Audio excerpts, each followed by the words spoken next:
Good morning. I'm Teresa Wilson, City Manager. Welcome. So, ironically, as we approach the anniversary, almost to the day, of the 2015 flood, October 2015 historic rain event and flooding experienced in the Midlands of South Carolina, we gather again to reassure our communities that we are working hard and we do have your backs after the aftermath and as we are still in the midst of Hurricane Helene.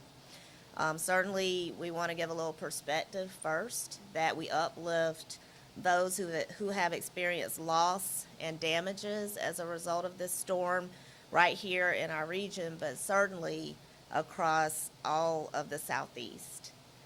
Helene did not discriminate, and let me be really clear about that, here in the Midlands on where or how her destruction impacted every single neighborhood and demographic across the Midlands. We've all felt it. Everyone in this room has felt it in some way, personally or with family members, and are still dealing with the results.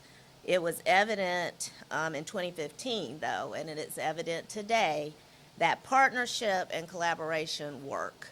The partners in this room and many others who are not here with us today, but from the county, the state, and federal levels are working together to ensure a continuity of service delivery for our communities. Two distinctions that I want to make really clear up front between 2015 and today. Mass flooding and the threat to our main drinking water source were critical issues in 2015. That is not the case today. And we're going to talk about that in great detail very shortly with our Assistant City Manager of Columbia Water, Clint Shealy, who will address what we know and we understand why, the anxiety about the rising river levels and any concern about the status of our water and wastewater treatment plants. We are in good shape, and we feel even better since overnight. However, the other distinction that is of major concern, we know, to our communities is widespread power outages. And we're very thankful that Mr. Keller Kassam and his team, Keller, the president of Dominion Energy of South Carolina, are here with us today to share updates. And so with that, I'm going to turn it over to Mayor Rickaman, who will give his remarks and welcome Keller to provide updates, and then we'll follow with additional updates from staff and, of course, our wonderful public safety officials. Thank you, Ms. Wilson. First of all, I want to take the opportunity to thank all the teams that have been working together around the clock for the last several days. That's everybody from our public works to our folks that work in our wastewater and our water treatment, to our firefighters, to our police officers, all the first responders across. And I also want to take a moment, remember that this hit the Southeast. It hit a lot of folks a lot worse than it did here. But this is the third largest destructive hurricane that's hit the Southeast in the last 50 years. We haven't seen wide out power outages and the issues, trees down, over 200 and something trees in our community since Hugo came through. We're addressing those issues, and I ask, first of all, I need to say this, I ask our public, please verify the information before you share it. There are a lot of rumors going around about our drinking water and all types of things that are creating panic where people don't need panic. People are already suffering. They've damaged. They haven't had power in several days. We're working together to resolve that. But please do not spread rumors. Please do not spread information that you have not verified. It is detrimental. You're doing more harm than good. And I hope you'll listen to us on that.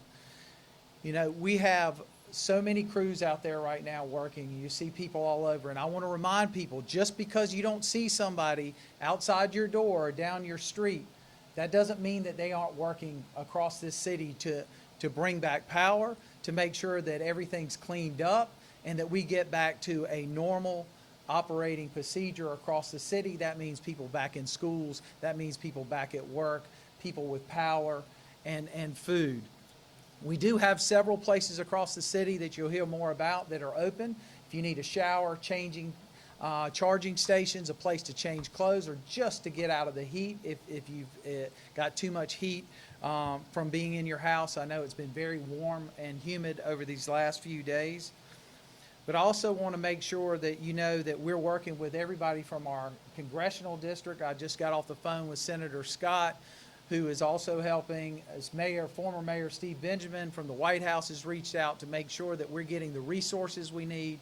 We're coordinating all the way across all lines. But I think what we want to do is also allow you to have an opportunity to hear the updates from each one of our different departments. But I want to start off with Keller Kassam, who has done nothing but work hard with us, who has done nothing but share information with us, but I think he's going to give you a lot of details. When you have 90-plus transmission lines go down, that creates a problem that I don't know that we've ever seen in a storm since Hugo. So with that, I'd like to turn it over to Keller Kassam. Keller, thank you. Thank you, Mr. Mayor. First and foremost, I just want to send out our sincere regret to all of our customers who are there in the dark. Understand that our number one priority is restoring power. It's always a privilege to work with the City of Columbia, the mayor, as well as his council and staff to provide updates so they can be of service to you. One of the council members said he didn't want stones, he wants rocks. He wants details about where our crews are and what we're doing. So I'm going to try to give you some of those rocks. First thing we had to do is the mayor said we had transmission that was devastated through this storm. And understand, this is a Category 4. People talk about Hurricane Hugo. It also was a Category 4. And if you can imagine, Columbia is just like between McClellanville and Charlotte in the aftermath of Hugo. As this storm came up, and think, the energy bands went out 350 miles. Well, Tallahassee to Columbia is 292 miles. So therefore, as soon as it ran up the Savannah River, it released all of that energy this way. The rain, it went off to the west, but all the winds came over to the east. Right now, we've cleaned up all of the low country, and all of our crews are moving here. And then ultimately, when we clean up Columbia, and hopefully that'll be done by Thursday, estimated time of restoration, that everybody is back on in Columbia that can receive power. And when I say can receive power, what I mean by that is if you have a tree that has come in and torn down the weatherhead on your house, where the service line goes in, and it has pulled that weatherhead off your house, you need to get a certified electrician to come in there, repair the weatherhead, the meter can if it is damaged, and then we can come in and put that service line back up. So it's important that you focus on that. Now let's talk about safety, because that's most important before we get to the numbers and how I get down into the detail of the restoration and what you're going to see in the neighborhoods today. There have been a number of hospitals that have reported carbon monoxide poisoning. And Chief Jenkins will probably talk about that, but don't have generators in your house running any appliances inside. Don't have any grills where you're cooking inside. Carbon monoxide is an odorless, colorless gas, and it will kill you, so do not do that. Also, stay away from down power lines. There are a lot of power lines that are down. Stay away from them. You don't know if they're energized or not, so stay away. Assume they are energized, and keep your kids away from them as well. In addition to that, if there are any trees out there, a lot of chainsaws, people running, if you've got lines in those trees, understand, even if they're telecommunications and you've identified them, they're under great stress. Cutting trees is one of the most dangerous jobs our linemen perform from the standpoint of everything's under tension. And when you cut that limb, that cable is going to spring back and it can take your head off. So we started out here in the greater Columbia metropolitan area with 162,000 customers out. So what we had to do is get the helicopters in the air. We couldn't do that on Friday because the wind speeds were going too much. So we actually had 2 days. We had Saturday, we had Sunday, and then today. 3 days. Hurricane Hugo took us 18 days to have restoration. That won't be the case here, but just give you a comparison, we've had more transmission lines out in the state with Helene than we did with Hugo, to give you the magnitude. So we have to patrol. Once we patrol, we put the saw on the bottom of the copter, it goes out there and it cuts and gets these trees off the transmission. Then once you restore, and that's why people say, I didn't see any crews in my neighborhood. That's because they got to work the transmission. Then we got to work the substations, those fenced-in areas in your neighborhood that reduce the voltage to get to your homes. But then yesterday again, people said, I don't see any crews in my neighborhood. I ride around, I don't see crews in the neighborhood. Well, you may live 5 to 6 miles away from your substation. And we are worked yesterday on getting all the major circuits, tap level circuits on. I had someone call me from a neighborhood off Farrer Road, and they said, I don't see any crews in my neighborhood. I said, that's because they're out on Farrer Road where that main feeder is. It's bringing electricity into your neighborhood. It doesn't do any good to sit there and work a single outage at somebody's house when there's going to be no power coming to it. So that's how we progress through this. It is the most safest, efficient means of restoring power. I'm happy to report that within the city of Columbia, we were at 38,000 customers out within the city limits at peak. That's down to 8,000 today. For the whole metropolitan area, we're at 162,000, and we're down to 30,000 right now. That takes into Lexington, Chapin, and all those other regions. Today will be a good day of progress because you'll see more trucks in your neighborhoods today because they've gone from the mainline feeds to working the tap level outages that you see.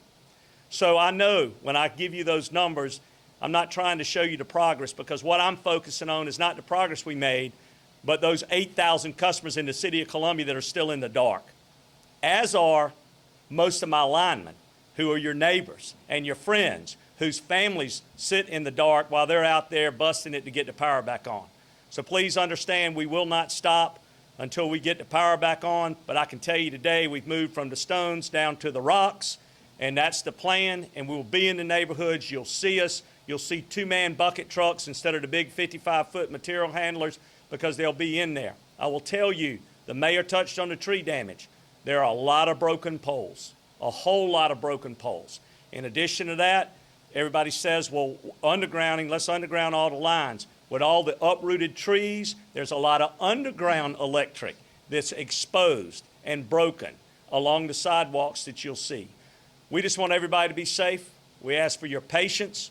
We're going to continue to work around the clock until the very last person has power restored. Thank you very much.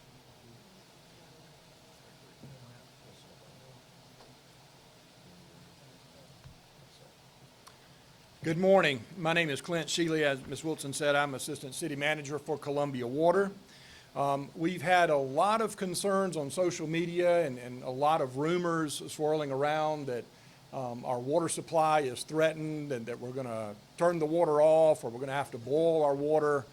None of that is true. It couldn't be further from the truth.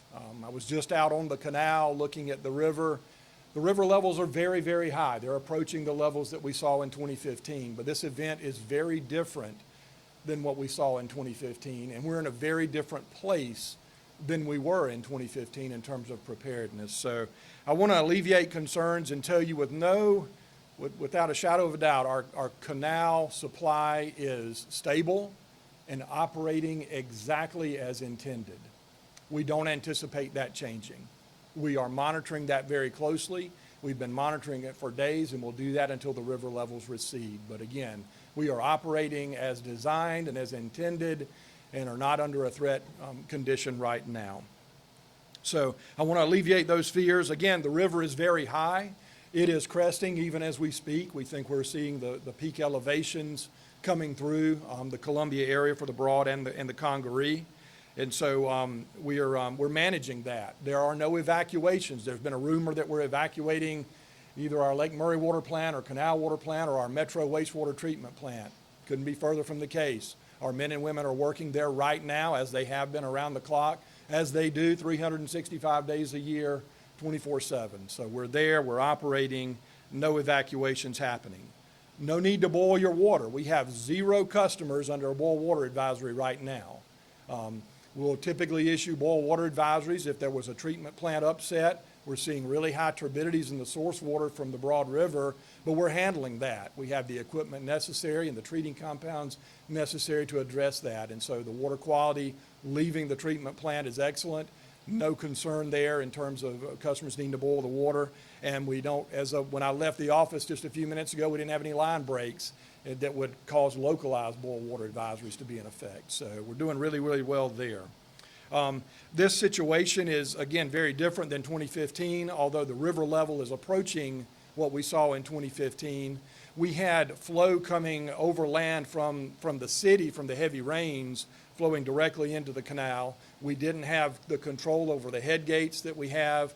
And every tropical storm media briefing that you've seen me at over the last 9 years, you've heard me talk about this interim but very robust solution of a rock dam that is in place in our canal itself. All those tools are still in place, and again, they're operating as intended, and things are working like they're supposed to. If anything were different, we would be letting you know. I assure you, we will be transparent, and we'll let you know the moment we know that something is different. Right now, everything is operating as intended, and we don't anticipate anything different. We did have a few customers, around 15 or so, out of water Thursday evening into Friday on Tall Pine Circle. We had about 100 foot of section of water main that was along the road. The road washed away. It washed away our infrastructure. Service was restored to those customers on Friday morning, and that service continues to those. So again, very, very isolated. In 2015, if you'll remember, we had widespread flooding that washed away a lot of our infrastructure, and so we lost service to a lot of customers then. That's not the case for this event. So those are some of the differences, but again, our interim solution for water supply working very, very well. So just want to reassure folks of that. We have obviously lost power at some of our water pumping stations out in the distribution system, and we're working with Dominion Energy and our partners at the co-op that supply power to those to get those back on line power. We had generators in place, or either pulled generators to those sites, so that our customers never knew the difference in terms of pressure and supply. So let's talk a little bit about our wastewater collection system and metro treatment plant. We have seen unusually, really historically high flows. As the river increases, it has inundated our pump station that we have that's around the USC baseball stadium. We call it our West Columbia pump station. It's currently inaccessible by land, only by boat. So a lot of our collection system assets in terms of piping along the river is underwater right now. So really, really hard to assess whether we're having a sanitary sewer overflow or not. We know that we are taking a good bit of the river and conveying that then to the metro wastewater plant. So very, very high flows coming to us. As the river recedes, we'll have a better understanding of any damage that has happened along the river to our wastewater collection assets. But again, we're operating. We're seeing very high flows at Metro. The river is starting to back up into the treatment plant, so we're not able to get the treated wastewater out. We're using every tool we've got to treat the wastewater and disinfect it. And so we're trying to minimize any harm to the environment that may occur there. Working with Department of Environmental Services, I was just on the phone with them before we stepped into the room. So they understand the situation that we and many others are in from a waste collection and treatment standpoint. So our primary focus right now is to make sure we don't spill sewer in the streets, in areas where the public might get to it, or back it up into your homes. And we're being successful in meeting that objective. So we plan for that to continue. I'll close with this. I want to thank our staff and team that's been working around the clock to keep water and wastewater services to our customers and to minimize any disruptions that you might have. If you do have a water service disruption or a wastewater issue, please call 803-545-3300, 803-545-3300. That's the number to call to report a non-emergency, and we'll have crews out and address your issue promptly. So thank you.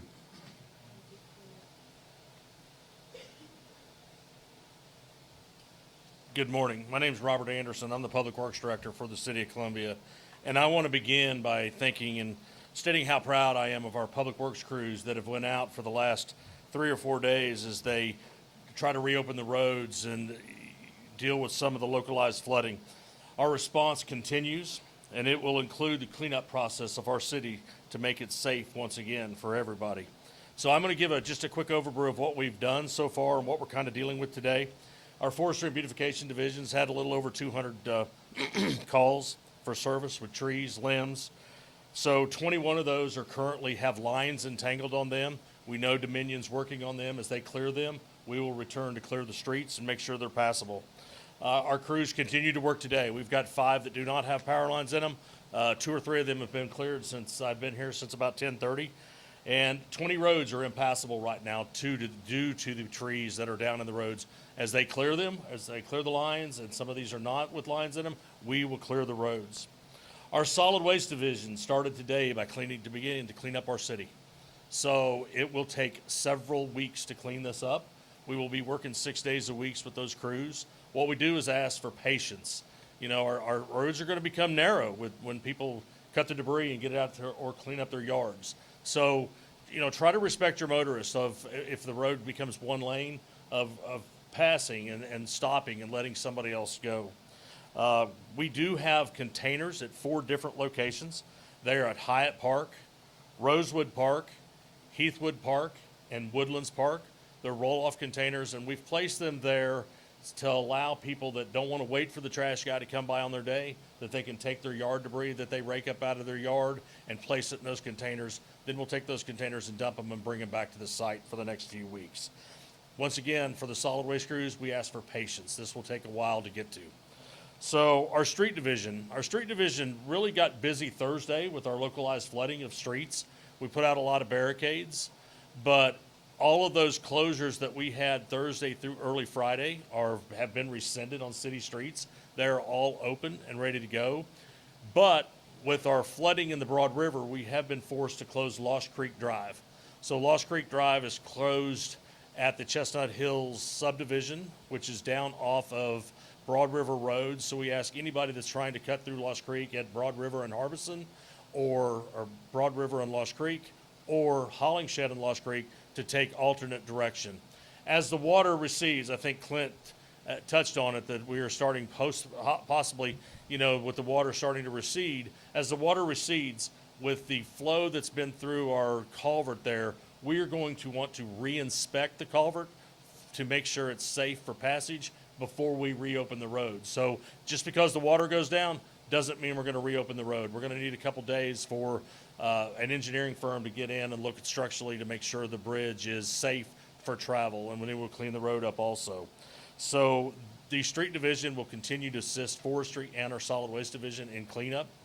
Our traffic engineering division, as the power is restored to intersections, will continue to look at those intersections, make sure they're functioning properly, make sure that all the lights are functioning properly. There are still intersections that are out throughout the city. We can't stress enough to treat them as 4-way stops until the power comes back on. Have respect for everybody that's passing through there. And I will also reiterate, do not touch any lines down or think they're de-energized. We want the crews that are experienced to do this, and that would be Dominion, so we can come in and clear the road afterwards. So thank you. Thank you, Director Anderson, and good morning. My name is Henry Simons. I am the Assistant City Manager of Operations, and I'm here to give you an update on what the resources that we're going to provide, or we are providing our community. We have activated our temporary shelter at Greenview Park, which is located at 6700 David Street. We are actually in our 3rd day of activation for residents without power. The shelter has opened daily at 6 p.m. and will remain open until further notice. We have set up to accommodate 50 residents with the capacity to expand if needed. We have 50 cots available. That includes personal hygiene kits, linen kits, which includes pillows and blankets. Of course, residents are encouraged to bring their own toiletry items and additional pillows and blankets as needed. The shelter also has charging stations, Wi-Fi connectivity, games for kids, public use computers available, and we have the capacity to provide breakfast, lunch, and dinner throughout the duration of this event. We're actually available to serve dinner at Greenview Park this afternoon or this evening at 7 p.m. We encourage citizens to be aware of any elderly neighbors or individuals with medical needs that require electricity. We have several parks that are open. We released that to you all earlier this morning about the availability of our parks, and encourage them to use those areas as charging stations as well. If you don't desire to remain overnight, please feel free to come and charge your devices, utilize our open park facilities throughout the day. We do have an additional location where we can provide showers, which is the Charles R. Drew Center, located at 2101 Walker Solomon Way here in Columbia. And this center will close actually at 6 p.m. This evening. If you have any questions or you are seeking shelter at our temporary shelter location, please call our customer care center at 803-545-3300. In addition to that, we've heard some concerns regarding the ability to acquire fuel throughout this region. I want to assure you that our Fleet Services Division within the City of Columbia has been in contact with our fuel suppliers, and they're not experiencing any issues with receiving and delivering fuel. So we are good in terms of fuel capacity at our 3 fueling stations in the City of Columbia. We actually have confirmed that one of our vendors will deliver fuel trucks tomorrow morning. So we are good in terms of capacity at our fueling stations. Again, if there are any concerns, if there's a need for temporary shelter, please notify us and we will assist as needed. Thank you.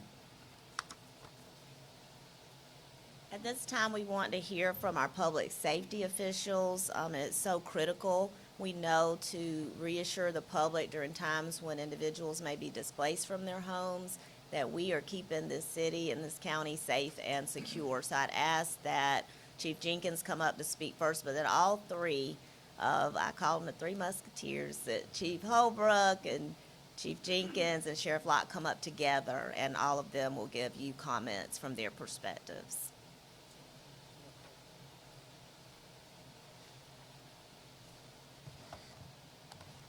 So thank you all for being here, and as the city manager said, us being the three musketeers, the three amigos, but what she didn't tell you is she always joins us, so it becomes 4. So, but anyway, just want to kind of give you a perspective of what we saw during this time. Certainly during the peak time of the storm, operation period of about 24 hours, we probably ran close to 358 calls. Those calls for service included trees on homes, also gas line cut, gas leaks, accidents, power lines down, both arcing and non-arcing. We ran, I don't know, we had a couple of house fires that we had to deal with. But the one thing I do want to iterate is that although that peak period is over, remember, we're still in the same posture. We still got stuff going on. We still running calls, sporadically, power lines down. One thing I also want to iterate to you, if you do have a tree on your home, do not stay there. The weight from that tree could collapse the structure, and then we're going to come in and have to come get you out of there. We had to rescue several people out of their own homes, including a trailer where somebody got seriously injured. Don't know what's going on with them right now. But those are the type of things that we ran. And then also, you always hear the acronym about turn around, don't drown. Remember, the river is rising, and what we have done, we have actually put on more boat teams just in case we need those boat teams to go out and get people. So we're ready. We're sitting on ready. We always try to prepare for the worst, even if it's not. That's what we do. We prepare for the worst. So the other thing I do want to encourage everyone, if you do not have power, do not use candles. Try your best to get flashlights, use it for that purpose, flashlight. But as was alluded earlier, if you're using generators, make sure those generators are running outside because you don't want it on the inside with you, because you could be dying, and this may sound funny, you can be dying and not knowing because the carbon dioxide will kill you, and it won't let you know that's killing you. So we want to just encourage you to do that. Just stay safe out there. If you see anything out there, make sure you give us a call. As was said about the down power lines, you don't know if they're live, you don't know. We'll come out, we'll assess it, and what I got my fire marshal out doing right now is going to all the homes that got trees on top of them and assessing whether somebody should be inside them. But again, if you got a tree on your home, you do not need to be inside. If you don't have power, make sure you're taking all precautions not to use, I'm going to restate that, not to use candles, because you go to sleep, the candle burning, it can get tipped over, and guess what? That's you. So all these things, you just need to make sure you're taking precautions. We're there. I do want to thank my two colleagues right here because we work so good together. There's nothing that I do that they don't know, and vice versa. So we work real good together, and we appreciate it. I also want to thank the leadership of this city because they give us the tools to work with, our mayor, our council, and our city manager. So we appreciate them. And also, we work real well with our EOC as well. So we thank Chief Tent as well.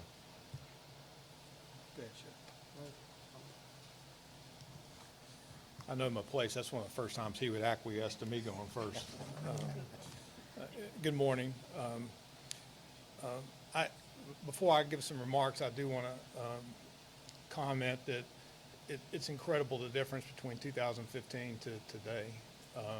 Our partnerships have always been strong, but this team that the city manager has assembled just impresses me all the time when we have to spin up for critical incidents. But after 2015, Ms. Wilson prioritized emergency management and response and was supported by our elected officials, and they have continued to support that priority, and you're standing in a place that is a result of that priority, and it's what allows us to do our job at maximum efficiency, and I'm so appreciative of that and to be part of this team. I would start by saying thank you to our citizens. They've been incredible in this difficult time.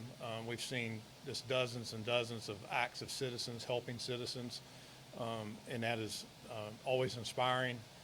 They have stayed off the roadway for the most part, which has helped us be able to respond to protecting property and responding to emergencies. And then I would also say thank you to our officers and all of our city staff. As was previously mentioned, our officers and staff, they are moms and dads and have families too that are affected by this. And we have a number of officers that are dealing with personal challenges as they continue to work to protect this city. A quick rundown from the police department. Beginning at 1100 on Thursday through 0600 this morning, we've responded to just over 2,000 calls for service. Some significant things to note: 149 accidents, 198 alarms. We've reported to specifically meet with the citizen just over 300 times.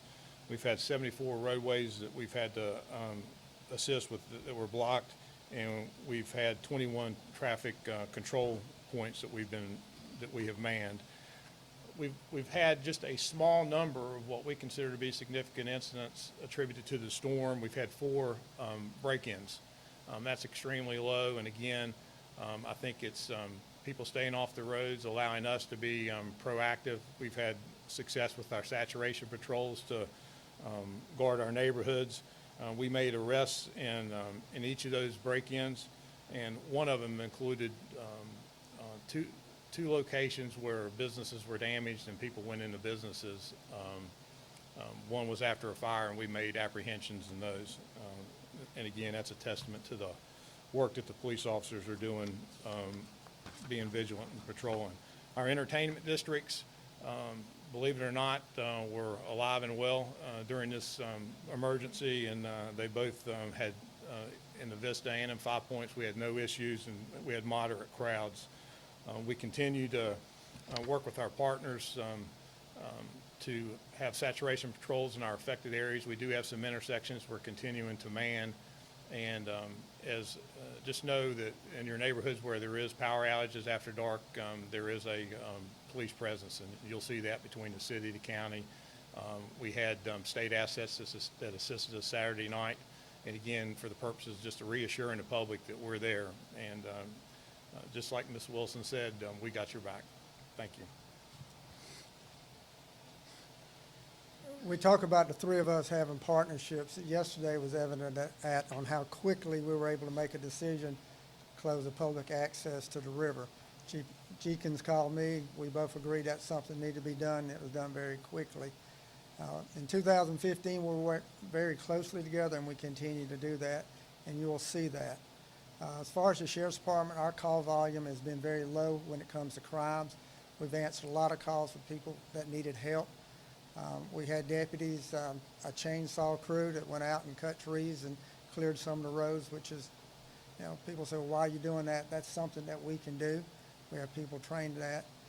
With the schools being closed, that gives us 107 deputies that we can put out in the community, so you will see high visibility. I think is very important. That reassures people. It also sends a message to anybody out there that's going to commit a crime is that we're out here. You're going to see us. Our senior citizens, our Project Hope, we're making sure that we check on all our senior citizens and make sure that they have the basic needs that they need to have. If it's medical or whatever, if they need transportation, we're going to provide that for them. But again, you're seeing us work as one team, and we're going to continue to do that. Some of us are very inconvenienced right now because some of the things that we're used to we don't have, but that's just an inconvenience. That inconvenience will end. Keller will tell you it's going to end. Just be patient. Be patient when you go to the store. No need to get in a fist fight over a loaf of bread or a bag of ice at the gas station or cutting in line to get gas. It will be there when you need it. So just be patient. We're going to make this through this together. It is a lot different than 2015. The destruction in some areas we don't have, but we've got the flooding now, so we have to look out for that. But people will just be patient, rely on us, be assured that we have your backs, like the city manager said. We're going to work together. We're going to provide you what you need. But when it comes from safety, the three of us right here, we work as one team to make sure that this Richland County and the city of Columbia is safe. So just be patient.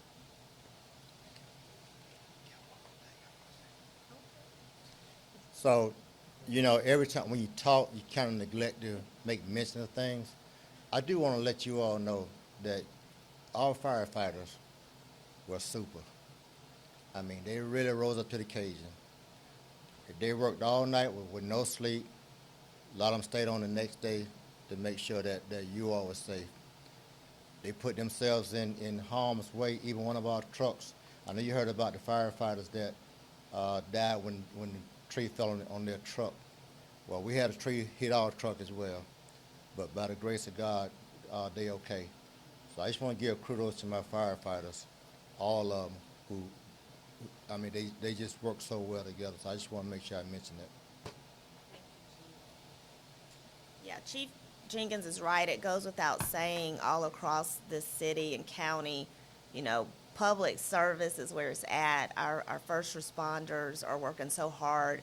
Our water and wastewater treatment staff members, I mean, if you think about what the type of work they're doing, and they are doing it right now as raging waters are coming up on them, but yet we are still in a status of having excellent service, you know, no boil water advisories, as Assistant City Manager Shealy said. It is really to be commended, and we have to be so thankful. So I thank God for them every day, and we all love on them, and we hope that as a community, you all would help us to do the same. I certainly wanted to recognize our two council members that are with us, Councilman Peter Brown and Councilman Tyler Bailey. I didn't know if you all wanted to say anything. Okay. They've been in the trenches with us, y'all, all the council members, even those who couldn't be here today. We're very thankful that one of us, Richland 1 School Board Commissioners, Jamie Devine, is here, and our Superintendent of Schools for Richland School District 1, Craig Witherspoon. Did you need to share anything, sir? Or, yeah, you're welcome to, if you sure. Thank you. Craig Witherspoon, Superintendent, Richland County School District 1. And first of all, I would like to thank all of the folks up here because as a school system, we're a people business.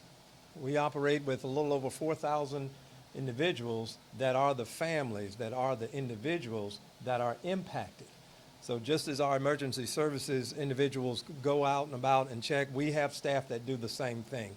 Our operations staff, including transportation, IT and the like, security, they go and check schools. Is there power up? Is there not? Full power, partial power? Are the freezers okay for food items and the like? And they are also the same individuals that are without power, that are without food and those types of things. So my hat goes off certainly to those individuals here, but also to our staff that steps up every single time. So over the weekend, we had approximately 15 to 16 schools either without power or partial power. And Dominion Energy, we've stayed in contact with them. We still have a number of schools right now that they're still trying to get power up.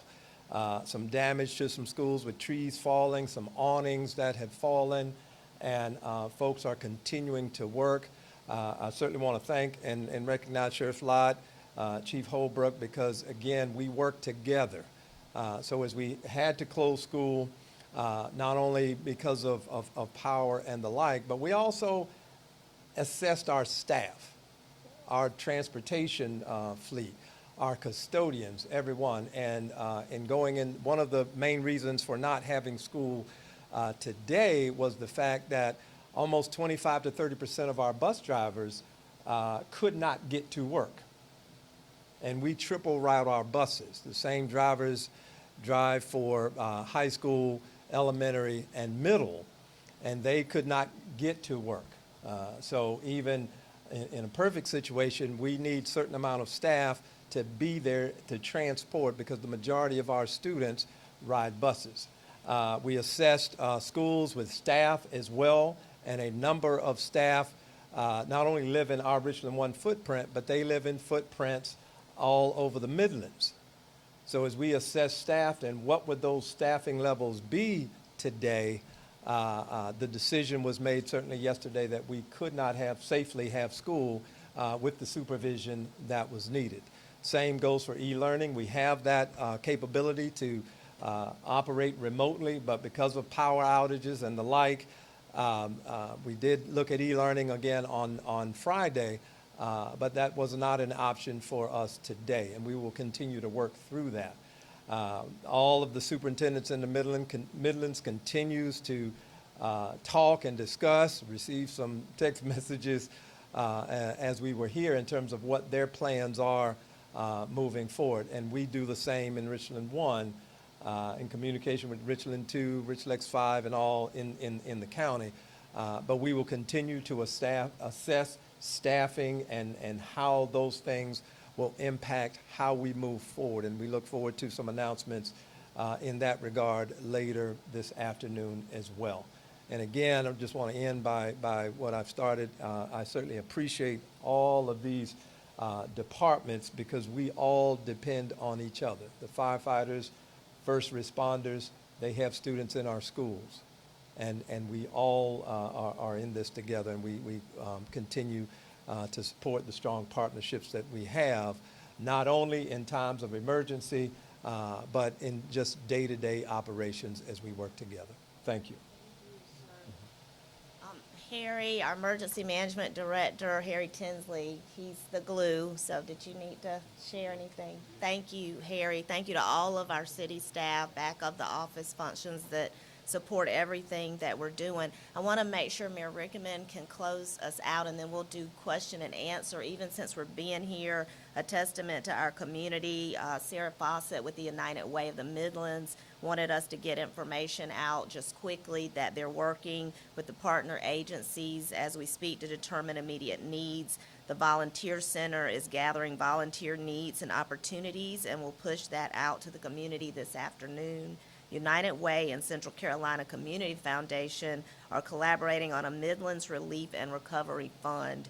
More to come soon on all of this. I this morning was getting calls about folks who, had lost their food supply as a result of having power outages and what could they do. So we're hoping to work with our community partners to address these issues. And I know Mayor Rickman may have some additional volunteer information that he's been receiving. So it's a team effort. And together, we are Columbia, as we like to say, but we're Columbia, we're the Midlands, we're going to work through this together. And patience is a virtue. It's very difficult. We know that. But we also want to be transparent, and we will come back later in the week if we need to give further updates. So with that, Mayor Rickman, do you want to have some closing remarks? Just want to say thank you for everybody being here. Thank you for our partnerships here. We thought it was very important to share this information with everyone. over the last several days, I've been able to be in every part of this city, talking to residents, talking to our elected officials, school board members, everybody, making sure that we're sharing the information and we know what's happening. We know trees are down everywhere from Hendricks Street in North Columbia to Kilburn Drive to Claremont, out in Delverton. A lot of places have been hit across the city. This is a widespread storm, and we're going to continue to work together to make sure that we get power, all your utilities, and the city cleaned up to be back to being the capital city, and that's our commitment. I also want to share that the Broad River Business Alliance has been collecting donations of everything from Gatorades to essentials like toilet paper and other things to help distribute. They distribute a trailer load of water yesterday to folks that may need that in their house. There are lots of resources out there. If you need something, let us know. We're here to serve you, and we're going to continue to work together to get through this and become stronger for it. Thank you. Questions? Questions? With the concrete pressing, is there a possibility of any of the bridges being used in Watson Street or Jason Bridge closing? Yep, I'll let, as certain questions, we'll bring up the right folks to answer those. So Clint and Robert, y'all want to take it? So certainly wouldn't want to speak for DOT, but you know, this river level event will probably be the 7th or 8th highest in history. For context, 2015 was the 6th highest, I believe, in recorded history, and so those bridges are designed to withstand these types of flooding events. So I'd be shocked if there were any closures or damage to the bridge abutments themselves.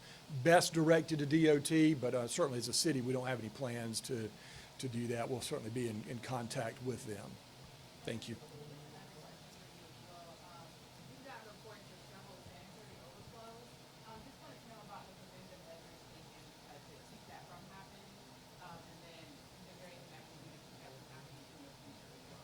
Yeah, certainly. We've been issuing our sanitary sewer overflow notifications since last Thursday when we began being inundated with rain.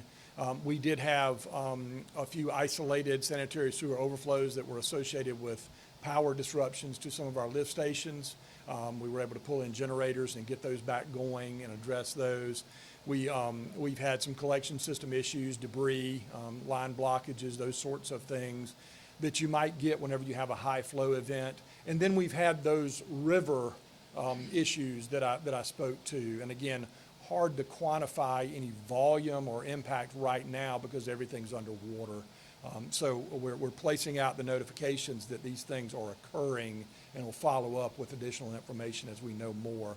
Where it has happened, where sanitary sewer overflows, and there really have been, I'd say, I would characterize it as minimal in comparison to the magnitude of precipitation that we had on Thursday and into Friday. We've had crews out doing the cleanup efforts and you know, making sure that any debris is cleaned up, that lime has been spread, and things have been disinfected appropriately, so there's no threat to the public. Again, where we're seeing capacity issues are areas that are closer to the rivers.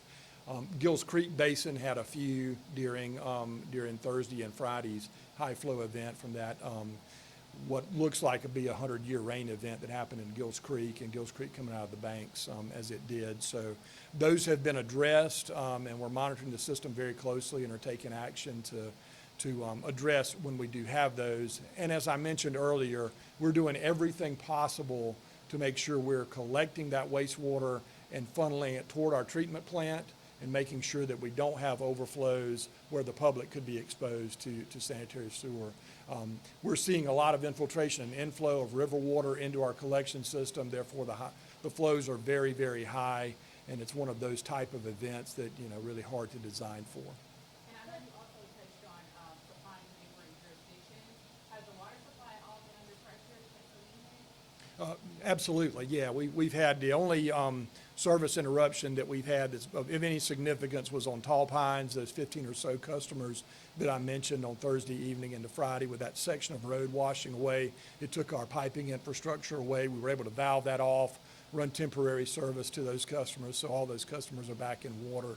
Right now, we're continuing to supply water to our wholesale customers. We don't have anybody assisting us in terms of water supply, but we're continuing business as usual in terms of distributing drinking water of adequate flow and pressure to our customer base. Question for you on the water quality. We definitely also been getting a lot of questions about water quality. I know you have said that there's not a concern, none of concern anywhere in the system, right? Could you speak to when one of these high water situations can cause issues with water quality and why you're confident that's not the situation? I feel like that might help people understand. Certainly, certainly.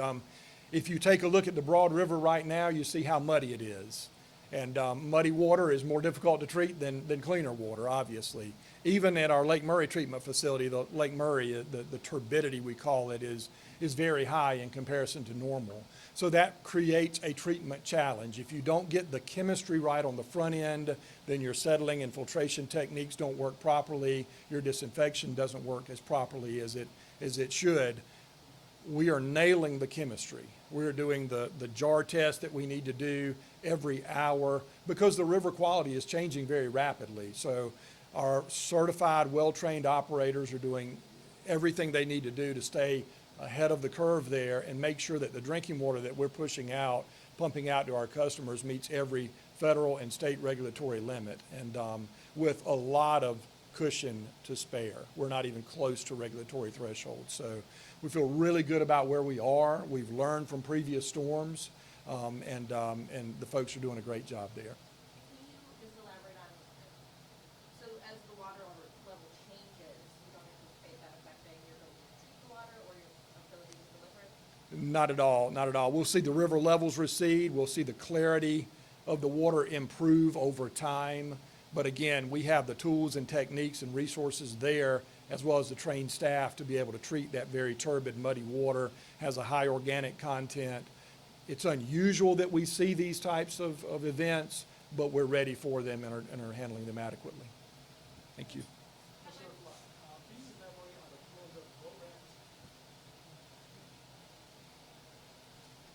Yeah, we don't need anybody on the river. One, we don't need to be spending our time out there rescuing people out there playing. This is not a time to be playing, not a time to be on the river to do any recreation or sightseeing. So that's why we close the boat ramps, that it's not safe right now with the water the way it is. If anything happened out there, who got to go out there and get them? The first responders got to go out there.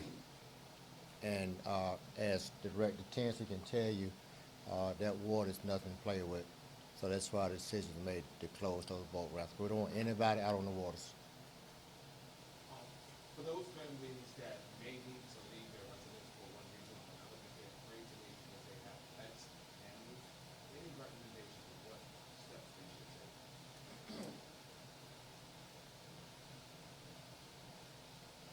take? If they will actually call our city animal shelter, we'll do what it takes to put their pets up and keep them safe until they get relocated back into their house.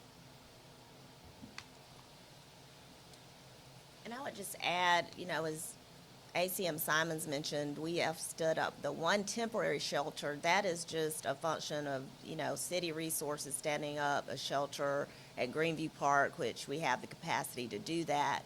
And maybe Director Tinsley can speak more to this, it's the function of the county to establish the state-type protocol mandatory shelters when they determine that that's necessary. And so don't want to speak for Richland County, but I'm sure hopefully they're looking into that. Back in 2015, sheltering across the state became an issue and has been looked at since then. So there's certain protocols that are required to stand up those major shelters, which would also, in some instances, accommodate for pets. So I guess, stay tuned on that and maybe watch to see what Richland County does as far as the next few days if it's necessary to stand up additional shelters.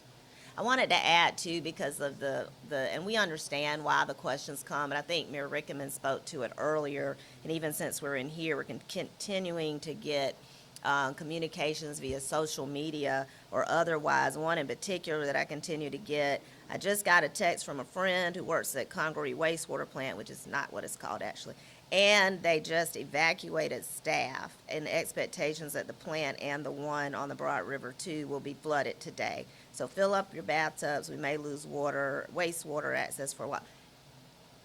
Distruth, falsity. We have said it here today. I'm just reiterating it because it keeps coming. There are no evacuations. Our workers, wastewater treatment staff, who are doing a yeoman's job, are doing that job at the plant as they're rising river levels around them. So everything ACM Simons just explained is where we are, and we are in good shape. They're doing a great job. No one's being evacuated. I think it'd be fitting to ask Chief Goldberg as well as Chief Carolina. You know, people try to use this time to take advantage of people. Any reports that people have tried to either move or commit crimes, like what is the message to anybody that's trying to make take advantage of the We have not. I think you heard the sheriff say it was a pretty normal operating tempo in the county. Same with us. We had those 4 incidents where we were able to make quick arrests that we do attribute to the storm and the power being out. But we have that's unfortunately that's not out of the ordinary. So I would characterize everything as very ordinary. Same in the county. I mean, they break the law, we're gonna lock them up. Someone was here in 2015 and is here now. Just from a observer's standpoint, how is this compared to the 2015 incident as far as, incident response? Well, I think we're much better suited today to handle any kind of disaster. I mean, I got to give the city manager and our staff the credits. I mean, you're looking, all of this was part of what came out of 2015. Even how we operate our wastewater plants, our water plants, the redundancy that we built in, the protections, and, down the road as the canal gets completed here shortly, we're going to have another alternative water supply as well. So all of that stems from 2015. I think the city handled 2015. I actually wasn't even on council. I was a citizen at that time. And I will tell you, what I saw from the leadership of all the folks that I had worked with in the past was tremendous. But we were hit from all sides. Here was much different because we didn't have flooding coming from all sides at the same time. We're going to continue to improve. We're learning stuff every day as we deal with this. I think having a tropical storm roll into a hurricane at the amount of winds, I think we clock winds at certain places up to 67 miles an hour across the city. But also it shows some links. I think there's some real work that we need to do with residents about identifying trees that are compromised in their yards. The majority of the power outages across the city are from trees in people's yards, not from that Dominion didn't cut the trees, as some of the rumor mills are out there, this and that. It is truly about addressing that. So we're going to work with our residents to how we can deal with that. We're going to continue to improve response times and et cetera, because that's what we do. We try to improve. I mean, there's a reason why we want to be the #1 city in South Carolina. It's because it's about quality of life and making sure that we're providing that to each one of our residents. And I think the commitment across here, as you've seen from school board to the sheriff's office, is about the quality of life of our citizens. And working with our power company Dominion and all of our contractors there. There are 53 crews around the city right now working hard to address the issue. So we're going to continue to do that, but I think we're in a much better place.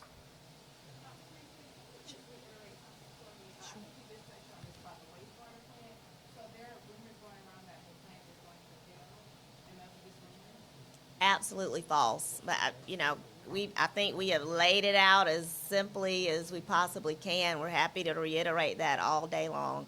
I mean, from a regulatory perspective, if there was a major issue affecting our citizens, just from transparency purposes, we would be the first to let citizens know if they needed to be boiling their water, if they were in any danger in any way. I mean, we would never place our residents in Columbia and the greater Columbia area in danger. I mean, that's our job, so we take it quite seriously. And it's a little disappointing to continue to see such rumors being spread and misinformation. But Clint, did you want to reiterate anything else about the plan and our wonderful employees who are over there working right now and have not been evacuated? Thank you, Ms. Wilson. Say it for the third or fourth time. So at our Metro wastewater treatment plant, we're seeing high river levels. There's a dike that protects the treatment plant from the river. Our employee, their health and safety is not in danger. If it were, we would of course take care of that. You're seeing a little bit of flooding on the main access road. So if you fly a drone over, it looks like, hey, how are they getting there? Well, we have a backup road access point, and we're utilizing that. It's a contingency plan that we're utilizing. We're able to get staff in and out, and we're operating. The river is making it difficult for us to get wastewater out of the plant.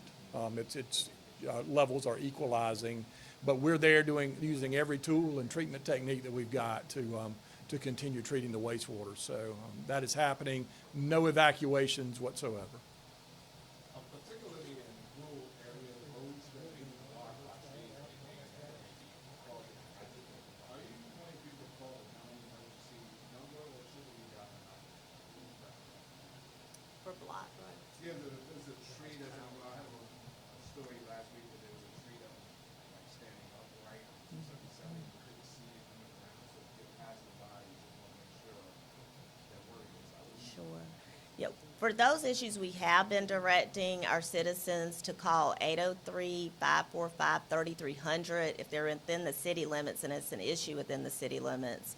They all, as you mentioned, they can always dial 803-252-2911 as well, but we're trying to, separate true emergencies from issues that seem emergent for sure, but that would require coordination with Dominion to assess the tree if there's power involved. And then, of course, as Director Anderson explained, then our crews will also come out to assist with that. So I would say 803-545-3300 if it's within the city limits. Rural areas that may be in the county, certainly they could call 803-252-2911. Okay? Ma'am, you had a question for Keller? Oh, yeah. Let him finish addressing that. I'm Let- sorry. So, for the county, so we got saw teams out there on our rescues. Now, we're not just gonna cut a tree because it's in the road, but we will cut a tree if you block our access to get to an emergency. So we make sure, the main thing, we make sure that we get help to people. So we've had to cut trees out of the road in order for us to get through. But you do need to call the county, or you call it ombudsman if you can't get through, but they'll take care of that. Keller, I just had a question for you on the Lake Murray Saluda side of things, capacity-wise, what you guys have for department. Yeah, the question was about Lake Murray and what are the plans for us from a water management standpoint. And I will echo what City Manager Wilson said. There are a lot of rumors associated with it as well. And I think the only folks getting taken advantage of during this storm up to this point is on social media. And I think you need to get your facts from the authorized source, just like with the water plant. Same thing with us. Everybody said that all of our linemen were in Florida assisting before the hurricane. That's an absurd lie. We were bringing people here on Wednesday. We've never sent anybody off system when there's anything in the path. In addition to that, as far as Lake Murray goes, as you know, there are 5 towers out in the lake, and we generate electricity there. It's a hydro plant, Saluda Hydro. It's on a FERC license in which we operate. We will not let the lake get above 360 feet above sea level, and so we will maintain that. The good news that happened this morning is the Broad River, which brings 70% of the water right out here in Columbia where everybody sees, it crested, and it's starting to come down. And that's the best news that I've heard all day from that perspective. We have one gate cracked because we're generating about 92 megawatts coming out of those towers. We have one gate that is currently cracked because one of the towers is in maintenance because we're doing the maintenance. People saw the crane up there and everything. So it's under maintenance. So the only water that we're releasing is equaling what the output would be if that unit was on. I talked to our hydrologist before I came over here because I knew, and that's a great question you're asking, and everything is stable right now, and we will be releasing no more water than what we're releasing right now. We will continue to monitor. We'll continue to see what comes into that watershed from Greenwood coming down.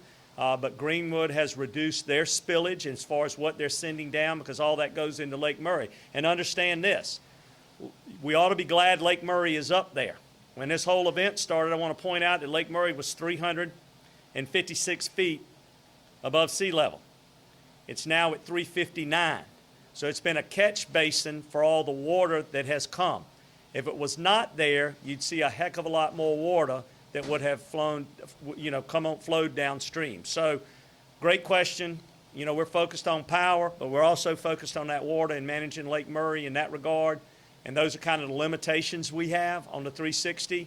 But fortunately, the broad is crested, it's normalized, and our flows have normalized coming out of Lake Murray, and we don't anticipate any changes in that regard.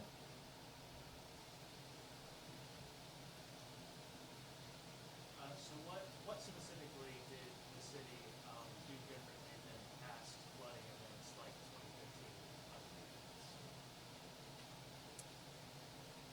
2015? I really think we've spoken to that from the standpoint of the distinctions between the two events. So in 2015, there was mass flooding.